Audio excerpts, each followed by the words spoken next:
Once upon a time, there lived a man who had a wife and a daughter. His wife was loving, his daughter sweet-natured, and his trade successful, and for a while all went well with him. But one day all his ships sank in a storm, then his wife took ill and died, and he had nothing left but his little girl. He wanted to do right by her, and so, after grieving for a year, he married again to give the girl a new mother. But his second wife turned out to be haughty and cold. Soon the merchant himself fell sick and died, and his daughter was left all alone in the world, with no one but her stepmother to take care of her. The woman had two daughters of her own from an earlier marriage. Like their mother, they were proud and unkind, and disliked the pretty little girl on sight. While her father still lived, they had been afraid to abuse her openly. But 1 week had not passed since his funeral when the three of them began to treat her like a servant, forcing her to clean the house and cook for them. She never complained, but worked at her menial tasks with a smile and a song, and in a few years blossomed into a beautiful maiden. Yet so dirty and ragged was she from her daily labors that her sharp-tongued stepsisters gave her a mocking new name. "Cinderella!" my daughter would always cry at this point in the story, beaming at me, and I would smile back, right her sliding blanket, and go on. The rest was soon told. Years of drudgery and obedience passed, none too quickly, and then came a fairy godmother, and mice that turned into horses, and a pumpkin carriage, and at long last, a ball with its handsome prince. In due course, the palace clock chimed midnight, and the glass slipper was lost, and the love-struck admirer gained. But before I could come to the royal wedding itself, my daughter would ask about the dresses of the guests at the ball, and did the ladies' skirts have those long puffy trains that looked like meringues?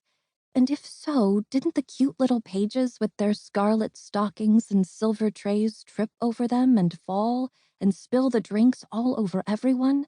And what kind of sweets did they serve anyway? Did they have the peach ice cream, her favorite, or make do with the lemon sorbet instead, which tasted like sour water? And not once could I arrive at the ending, for amidst the giggles she would soon drift off to sleep.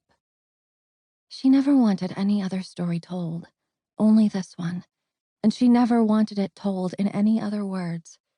She had learned it by heart by the time she turned 5 years old, and would catch me out in any verbal departure, no matter how trivial, and demand the real truth on the verge of tears. After a few slip-ups, some accidental, some less so, I knew not to alter a single sentence. I must have told it dozens, no, hundreds of times. But while the story stayed exactly the same, her questions changed.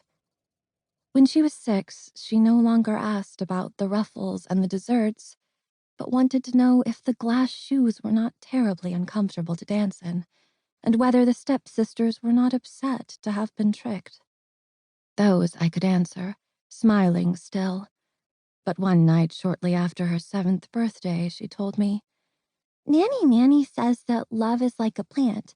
It grows little by little. It needs to have light and water and time to get tall and strong. So how was there enough time to fall in love if it was only one ball? Her west-facing bedroom was aglow with the setting sun, everything pink and sweet. I could hear a lonely siren crying far away. My daughter was looking at me with no trace of her usual smile, eyebrows raised in a triangle of expectation. I bent to adjust her rose-tinted pillows as I scrambled for the right words in my mind, thinking all the while that if I were able to be more forceful in my dealings with hired help, I would chide Nanny most severely. When I straightened, I took her small, hot hand in mine. A second siren had joined the first by now, and then another and yet another. Familiar wails heralding distant disasters, fires or wrecks or even death somewhere out there. But not here, not in my world, for everything was tranquil, everything was special, everything was charmed in my world.